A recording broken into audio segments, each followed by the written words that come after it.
when I wasn't here. I don't And know. we're live. Hey, how you guys doing? We're good. We're good. How are you? All right. I went ripping through dinner, as is usually the case, and I told my older son to not stomp across the floor of the room above me, which he sometimes does. But It's the secret language to you. Supposed to make sure he's not forgotten. Yes. Oh, hello, everybody. Everybody's piling in. I think it was last week, Andy, we were talking about how this is when I would teach college, and towards the end of the semester, like you'd get there, like I'd get to the classroom and it would be like 20 seconds before the classroom would be empty. But then, like, you know, in that last 10 seconds, everyone would come piling in. Yep. So here we all are. How are you guys doing tonight? Hi, Andrea. Hello. It is also nice to see you at 9. Yes. You at 9. Hi, All fiddlers. right, fiddlers. Yes, comment and tell us that you're here. So I learned something by being on YouTube last week is that YouTube. Hi, Jody. Hi, Katie. Jody and Katie. YouTube and Facebook, I know we've established this before, but they can't see any of each other's comments at all. Yeah. If someone wants to like invent something to fix that, yes. We love the technology we have. It's great. Yeah. It's like always room for improvement, though. Together would be phenomenal. That would be great. Yeah. Oh, geez. Down the shore. Down the shore. Yeah. Very nice. Yeah. And before we know it, like next week is going to be in the 60s. So yes. Yeah. I'm so excited. Like the sun is out today. That's all it took. It didn't take much. I was very excited. Yeah, Jody, you watch because you want to see what the comments. Yeah. Hi, Chris. So since a couple of you actually, I think it was Chris, Pastor Andy spoke on Sunday, and Pastor Andy ripped through a bunch of in a way that I am still in awe of, Andy. I'm so very, very impressed with that. I almost like started clapping in church. It was great. Don't worry about interrupting me at that point. That would have been funny. If there was any nervous, that's the only reason I didn't. We've been in following us on Sunday. We've been in actually a really great series through the book of Nehemiah. It's been really wonderful to be part of that. But tonight we are. Last week, Daria, you were not here, but we talked about the fact that in the kind of the liturgical church, there's a season called Lent, and we don't really celebrate that in the same way in our tradition. Some people do, some people don't. Some people, like if you grew up in the Catholic Church and you had to eat fish on Fridays, you're like, I'm done with that. I'm never doing that again. So we get that. But in the historical church, there was this idea that nobody ever just rushed into stuff. Like before Christmas, there's a season called Advent. Most of us know that one a little better. But there's always a time before, and Lent really what it wasn't about not eating fish on Fridays and just like giving up something so that you could have done some sort of ritual. It was actually about preparation. It was about the fact that we have to center ourselves and we have to prepare ourselves for things that are to come. And that's actually a practice I've made in my life when I think to remember it. Like the birth of both of my children, I took a moment, and I actually have pictures of both of those moments of me and the crazy thing that they let you in. But I just remember I was very I sat in that space in that moment, knowing that things were going to be different after it, and so it was just this little practice that allowed me to be fully present in what was and to reflect on it. And so Lent is kind of like that in a way. It's kind of saying we church people know that Easter's coming. We know that Jesus goes to the cross. We celebrate that on Good Friday, but then rises again from the grave and gives victory over sin and over death, and gives us hope that begins now and lasts forever. And so we know that, but we also know that there's a lot of other stuff that kind of gets in our lives and crowds out. If you're anything like me, crowds out God And so this time is really, it's a time for making space. The way I wrote it was giving up things to make space for better things, and receiving again the presence of Jesus. And last week, I think the three of us, we were looking at, we follow Peter Scazzero on the socials, and he's written several books, and he's heavily influenced my all of our ministries. But whatever that paper is that you have next to your computer, whenever you move it, it sounds like something's exploding. Very intense. Okay, it's gone. I didn't even know I was moving it, to be honest with you. It's right by the mic. Yeah, that's nice. But there's this verse in the book of Matthew in chapter 11 that sounds so good. And would one of you mind just reading that? Sure, I'll read it. Come to me, all who are weary and burdened, and I will give you rest. Take my yoke upon you and learn from me, for I am gentle and humble in heart, and you will find rest for your souls. For my yoke is easy and my burden is light. Doesn't that sound great? Mm-hmm. Doesn't that sound like, all of you guys, does that just sounds really good. I won't even dignify the year 2020 by mentioning it specifically, but we all feel this like deep in our souls, right? We feel a weariness. We feel the burdens of all of the things. And I think it's like when Jesus says this, when, at least for me, I just kind of go, you know, and unfortunately, I think for a lot of us, our experience with religion is not that. Mm-hmm. It's more things that you have to do, try harder, you know, hoops you have to jump through. If you're hearing my email come in, I should have closed that and started this. So I apologize for that. But so Jesus is basically saying, he's like, come to me, and I'm not going to give you more stuff to do. I'm not going to give you a heavier weight to carry. I will give you rest. Mm. And one of the, I think the main ways that we can, in this time, in this kind of middle time, as we receive again the gift of Jesus and the gift of what he's done in our lives, is to actually learn how to rest in Jesus. And that sounds kind of weird, right? You know, that doesn't sound like I don't think any of us are used to that. But he's basically saying, he says in verse 29, he says, take my yoke upon you and learn from me, for I'm gentle and humble in heart, and you will find rest for your souls. And really what a yoke was, sometimes people say, well, it's like the thing that oxen wore. Actually, in Hebrew culture, it was the way of a rabbi. It was the thing that the way a rabbi would teach. Like, you know, you hang around people long enough and they kind of have the thing that, you know, they always like to talk about. Mm-hmm. I have mine, you know, I used to, I think I shared this one time, but I used to direct a choir actually at Long Hill Chapel 20 some years ago as the music director. And somebody in that group, in one of the backs of the book, so we would get all the music back at the end of the season, they wrote down every single one of my weird little sayings. Like they just cataloged them all. And it was hilarious. It was like, I just laughed for like a long time because I have them and you do. But a yoke was like, this was the thing that identified a rabbi. This was what they were known for. And we find that, you know, it wasn't just like another pile of religious stuff. What Jesus offered, it was something different. And so one of the things I wanted to just ask you guys is, and everyone else is, what does that look like? What does it look like to find rest in Jesus? How does that, how do you do that?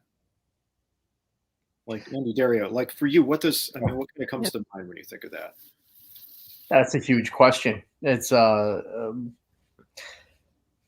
rest comes in a lot of different forms. There's, what this means to me is not taking a break from everything, stepping away from everything and not doing anything, but being in a state of rest where there's peace within my soul, within my heart, and not necessarily everything going on around me. It's based on trust.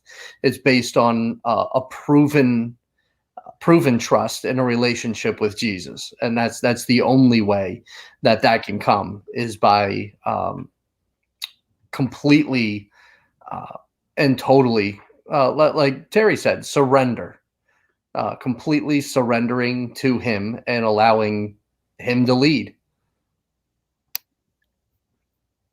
Does anything strike you, Daria?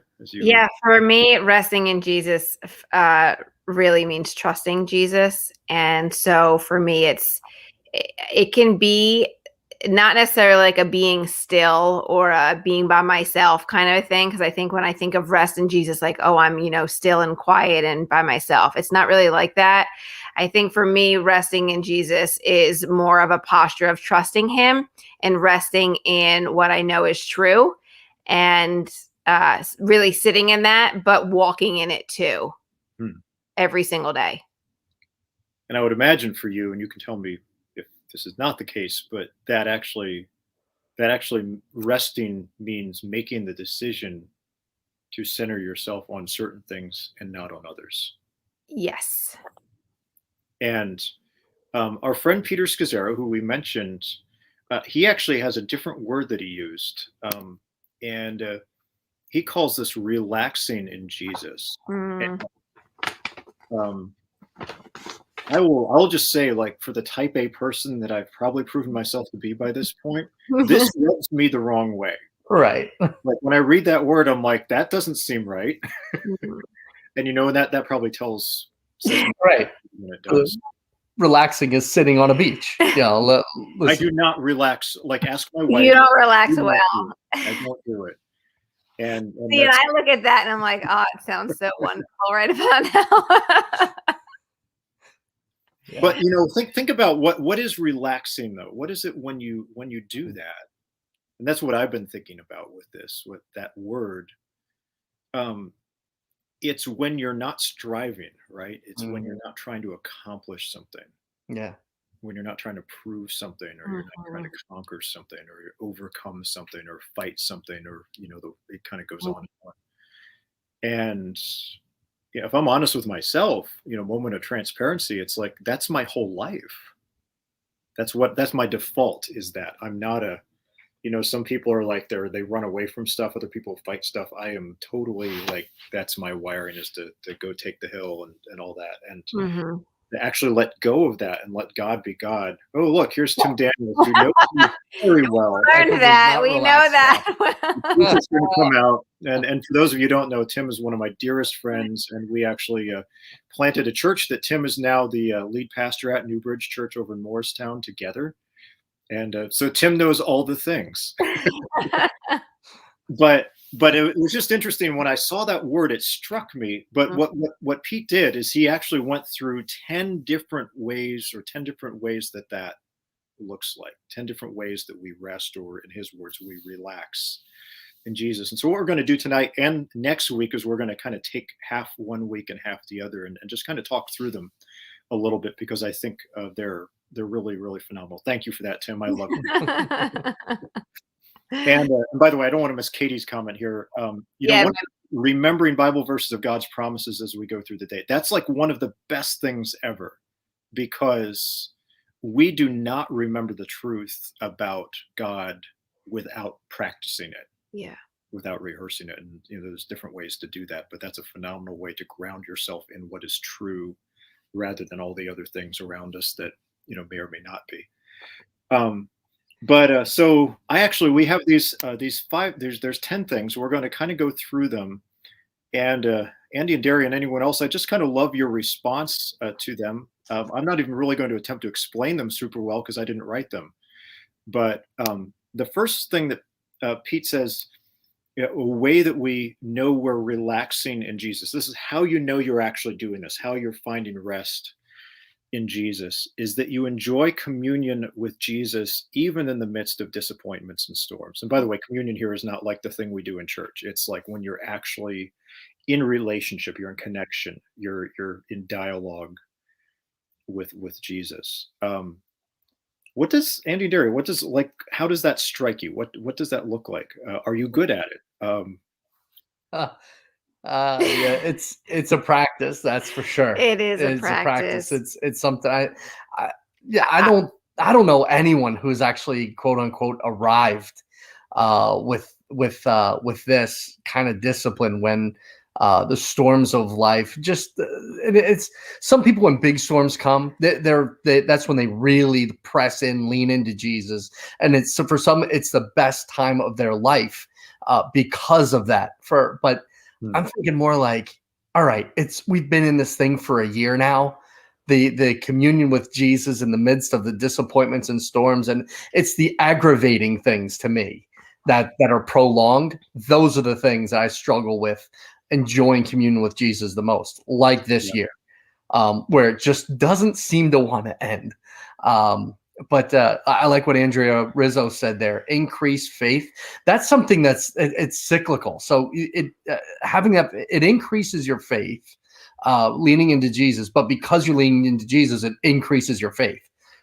So it helped. It's kind of this thing back. It helps itself out almost, but it doesn't. And because of it, so it's cool. But yeah, being able to enjoy that communion with Jesus, you've got to be able to pull yourself out of the annoyances. I think you have to have a mind and heart shift too in it. Like we've been in this for a long time, or just any, storm or disappointment. It's interesting because one of the studies I'm in is on disappointment right now, and it's not by mistake, but I think that a whole big part of it already of what I'm learning is that it really is shifting my mindset and looking at it through the lens of Jesus, and not just my disappointments and what I'm feeling and the storms that I see are storms that are raging, that there are actual blessings in the midst of them that I never would have looked at because of how strong the disappointments and storms are that can kind of over crash you. I just think of waves and I just feel like they're pummeling me. But there's so many things that God is showing me in the waiting of the waves. That is where I'm trying to really enjoy that time and that communion with him. It's to enjoy it. Yeah, that's the word, right? That's the word. Yeah, enjoying it. I enjoy it when I hear from Jesus. That's the best. That's what I enjoy the most. When that's silent because of the storms, because of the disappointments, because of the distractions, because I feel like I'm not being heard. That's really hard. That's hard when I can't hear from him, when I'm not hearing from him, and all that is sometimes is just he wants me to go after him even more. So yeah, it definitely helps being able to do that, but again, it takes faith being able to do that, and it increases your faith when you're able to do that. Yeah, that's a good. We could talk all night just about that little phrase. Yes, we can. Yes, we can. That's the interesting thing about faith is it takes faith to step into it, but it's also stepping into it is the thing that builds your faith. Yeah, right. And I don't know. It's kind of like a chicken or egg sort of thing, but I think it's interesting because storms. Like for me, just speaking personally, like that actually does drive me to Jesus, but disappointment is much harder. When we've prayed for something or when we've hoped for something or it doesn't come through. And one thing to kind of go to God in the midst of that, it's another thing to stay there. Another thing to stay with God, to enjoy communion. And just speaking for myself, that's a lot harder to do that when you're experiencing disappointment, because you're looking for something to fill that hole. You're looking for something to hang on to. And a lot of times we kind of go the opposite direction. We go in another direction. Let's hit another one because it could be like we'll be here all night. Keep going. Oh, this is a good one. That's a really good one. This Pete says the second thing he says is experiencing a lack of anxiety in my body. I'm not good at this at all, and not because I'm like this. I'm not really an anxiety like gripped person, but I'm also not a very relaxed person. And if Pastor Tim is still on, he can definitely attest to that. But there's something in our physical bodies when we rest, when we release, when we're at peace, that's evident.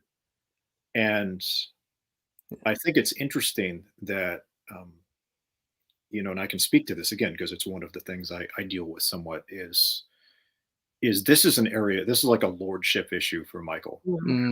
This is a lordship issue, and one of the things that drives me to prayer more often than not now is letting God be God. Mm-hmm. Because you know what, I actually sorry, I'm going to go to my, there's another writer I follow. His name is Steve Cuss, and he wrote something today that I thought was so good for this. He said this. This is his Twitter feed. He has a great book called Managing Leadership Anxiety, which I highly recommend. Wow. He's a pastor and counselor, and he says chronic anxiety is present anytime the false self is demanding attention. What do you think you need that you don't really need? What are you in the grip of that God is rescuing from? And the question he puts at the end, or the statement, he says, Jesus died to free me from needing blank, fill in the blank anymore. And that really got, like, when I was reading that, we're preparing for this tonight, that really struck me, is where am I trying to be something more than God has asked me to be? Mm. Where do I believe something about what I need to do, what I need to be, what I need to control, that's more than what God has asked me to do, to be, or to need to control? Mm. And that's a really convicting conversation. Yes. Yeah.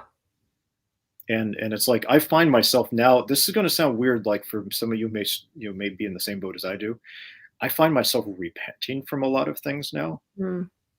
Of sitting in the moment and really repenting of attempting to be God where I can't be. Mm. Repenting of attempting to be in control, and repenting of my lack of trust in God to be God. Mm. And so that's what that looks like for me. What do you guys think? And anyone else too, jump in the comments. Yeah, jump in the comments. Yeah, please. Real light and airy stuff. And Michael, after this, we'll have you write in the comment section that book that you said, so that people have that. Yeah, I'll put that in the show notes. There you go. I think one of the things is paying attention to your physical body. What does that mean to experience anxiety in your body? For some people, it might be breaking out in hives. For other people, it might be they get cramped up muscles. For others, it could be a heart thing. So it's paying attention to what your body's telling you. For me, I know when I get over anxious about something, it's just my stomach that churns, and it just get this acid reflux that just drives me nuts. Food can do that too, but it's I can tell when I'm getting anxious about tell when it's an anxiety thing. Is this the Mexican food, or is this a Lord's? It could be any food, honestly. Not communion, but no, it's experiencing a lack of anxiety when I know I'm not feeling anxious. Everything feels better. Yeah, like Jody said, it feels like a sumo wrestler sitting on your chest. Yeah, no, I can relate to that. And here's the thing: we have in Christianity, in like especially our breed of Christianity, we have done a terrible job living integrated lives. And what I mean that we have a spiritual self, we have a physical self, we have an emotional self, and they're all connected. They're not like separate things. It's actually I don't know if any of you know what like Gnosticism is or was in the early church. This is actually in some ways a sort of a version of that. It's like of the church, but it's to say, what we tend to say is, well, the physical, what we feel in our physical bodies doesn't matter, or we should ignore it. And our culture has kind of taught us that too, right? And it's not that we follow it, but we are aware that it's there. It's like it's like the indicator light. If it goes off in the dashboard of your car, it's telling you something. Like our ring light just did. Yeah. I just like, where did your great contrast go? We don't know what just happened. Listen, it's a whole kind of tech world over here. What you don't know is we all have lights, and we have a lot of like my room that I'm in does not usually look like this. I have this blinding light in front of me. Yeah. It's all good. So we know that we're communing with Jesus when we rest, when we're actually at peace. And when we're not, I think in some ways it tells us something that we need to pay attention to. And that's been like a really good spiritual discipline for me now, is, instead of sitting there and stewing in it and like doing whatever, is to actually just start praying. Right. And just start naming it with God. And it's amazing what happens like when you just name what God already knows is true. Mm-hmm. And you're back. I'm back. Right in my face. Yeah, we don't have any tech support for this. So It's all good. It's all good. You all roll with We have us. fun. yeah. Going. It's good. All right. So check this one out. This one's going to be fun. All right, let's go. Yep. Yeah. I know I'm communing, relaxing, or resting in Jesus when I'm not doing for others what they can do and should do for themselves. Yeah. Yeah. That strike you? That's more combating the need to be needed, right? Yeah. It's the whole idea of I need to do this for you so that I get a feeling of self-worth because I helped you. Yeah, what it really is, I think, and tell me if this is overstepping this, but sometimes, sometimes we do things for people who are like grown adults who are self-responsible, and we do it because we and I can do this too, and everyone can do this. We can kind of couch it in, couch it in like the best of terms, like we're helping them. Yeah. But actually, what happens is this really reveals our need to be God. Yeah. I was just gonna say that. Yeah. Mm. Like we step in where he could be really talking to them and trying to help them work through something, and someone comes to you or anyone on this, this conversation as an immediate answer or release, and really it's God wanting them to go deeper and come to him. And I agree 100% with what you just said about how sometimes it's us stepping in and playing that role of God. Yeah. Essentially, it's us telling others, "Come to me when you're weary." Instead of pointing them to him. Yeah. Or just rescuing. Like I'll never forget. Someone told me in ministry that everyone's emergency is not always going to be your emergency, and I think that's important because we need to realize that sometimes we are not the rescuers of everything, and we are only human, and that's why there's God, and that's why it's so important that we do point people to him. Yeah, there's that verse in 1 Peter chapter 5, it says, "Humble yourself under the mighty hand of God." Yeah. And we even us good Christian folks, we like to do all this. How many of you, if you're watching, you're listening to this, how many of you have rescued someone? And how well did that go for you? And Denise is right. Unless the Holy Spirit is asking you to step in, yes, that's totally different.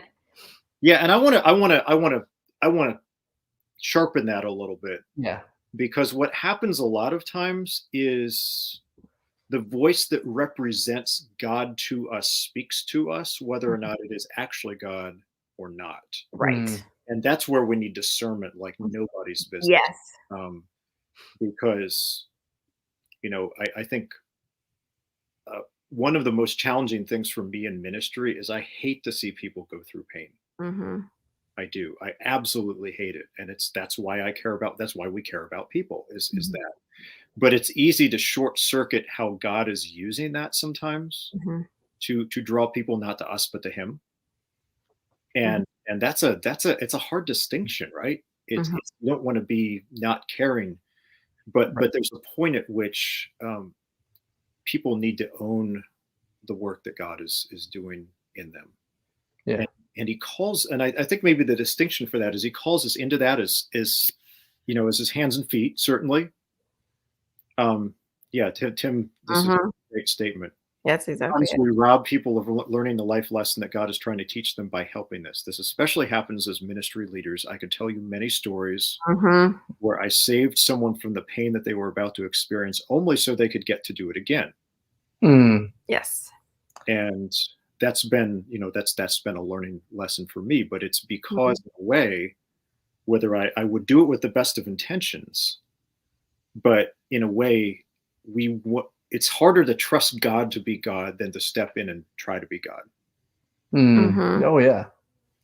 It's harder to trust God. And yes, God will speak to us and he'll call us to do things and he'll call us to step in, but they'll always point to him and they'll always honor the dignity and the I'm talking with my hands again. Have we? It's fine. We're good. We'll always honor the dignity of the person, who's made in his image, who's been given, and obviously there's lots of exceptions to that, but this is an interesting one because I don't think this is one that we necessarily we come to naturally, because I think most of us as Christians, especially if you're a ministry leader, you want to help people. Yeah. And very hard. Sometimes the hardest thing to do in helping people is to be present with them, but not to step in front of what God is trying to do, even through pain. And that's hard. Yeah, we're going to be here all night. Yeah, keep going.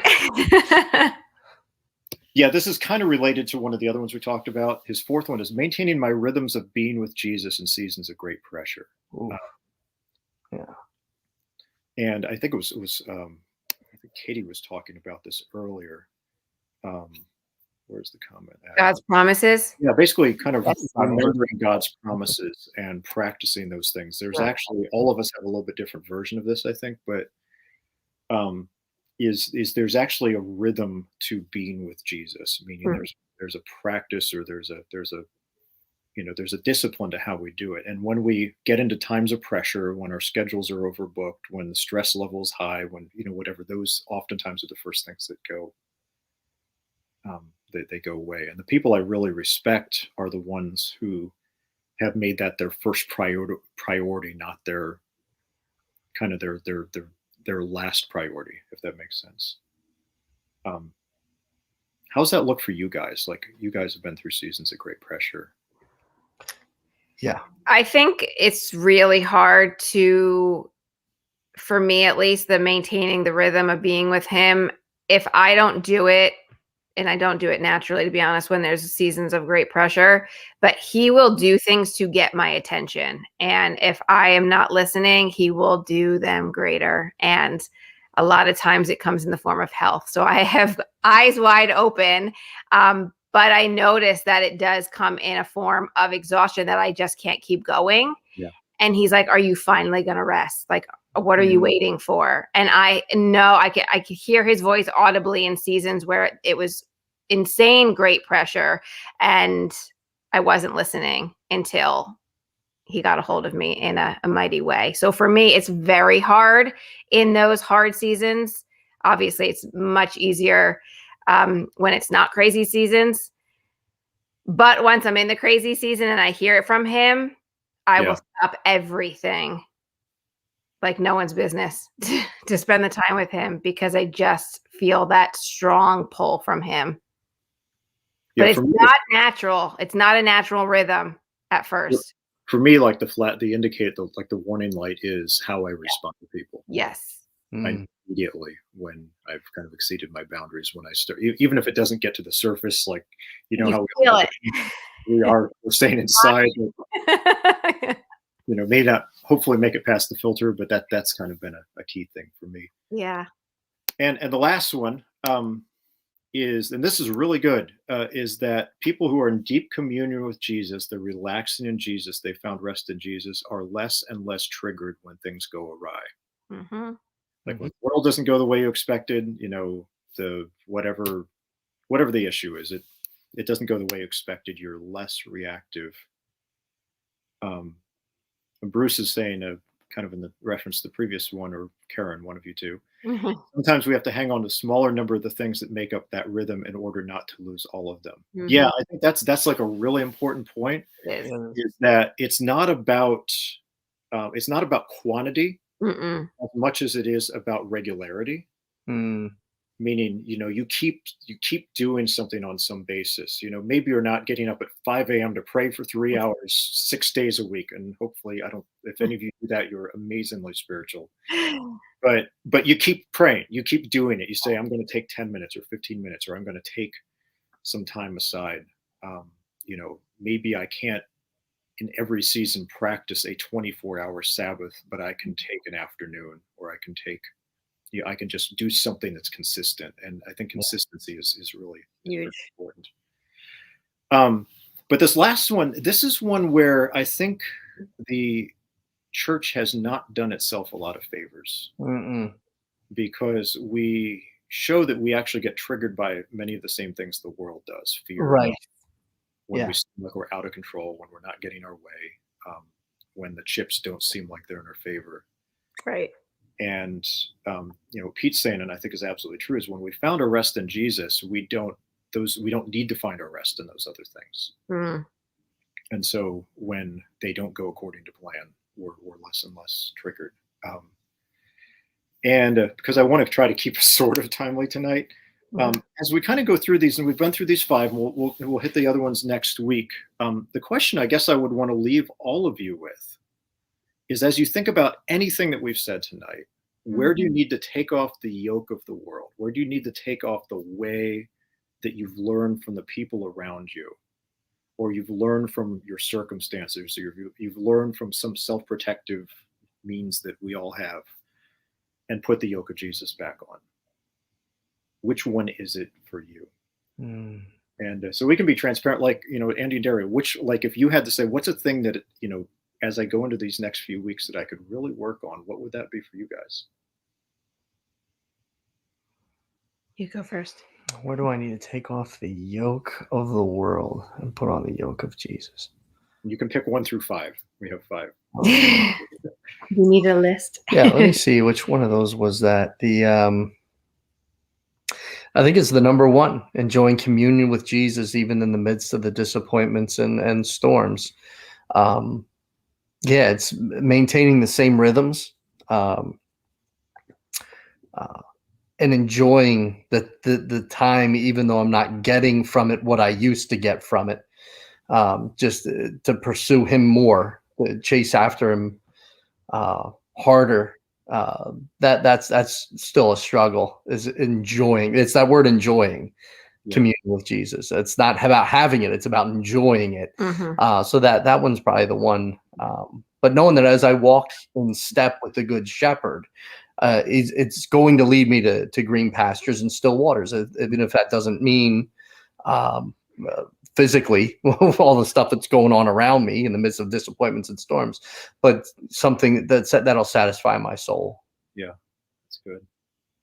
I think mine is maintaining my rhythms of being with Jesus in seasons of great pressure. I really need to focus on that more. I think the rest for me falls into place when I stay in those rhythms, to be honest. So. And Amarilla says, letting go of my ways and really trusting him.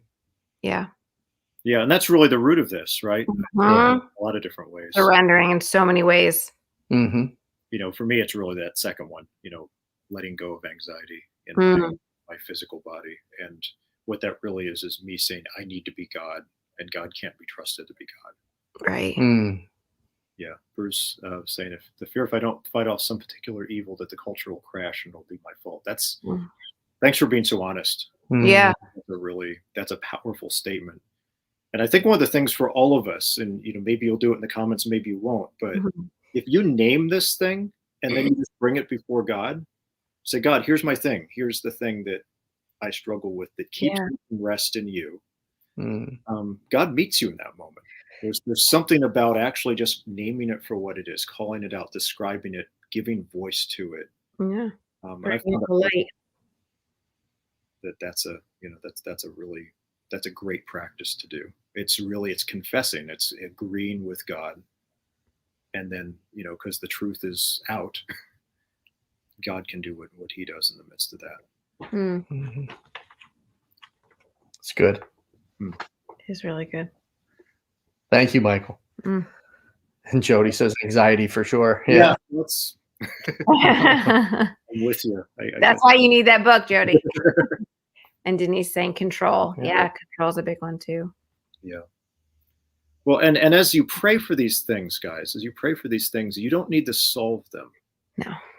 Right. That's one of the reasons we stay away from this, because we feel like we have to kind of give God our plan for how we're not going to do that again. And I think the first step is just naming it. I think the first step is just coming before God and saying, God, you know me, and but here I am agreeing with what you already know.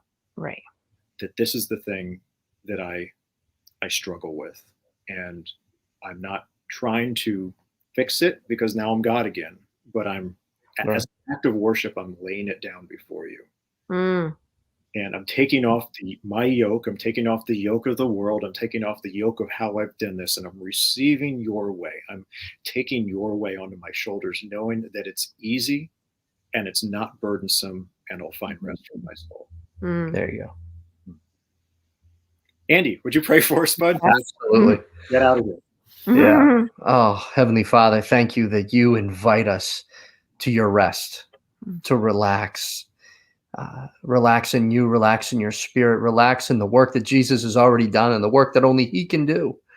I pray that you'd take us away from ourselves and the need to fix, to change, to control ourselves, our environments, our culture, other people.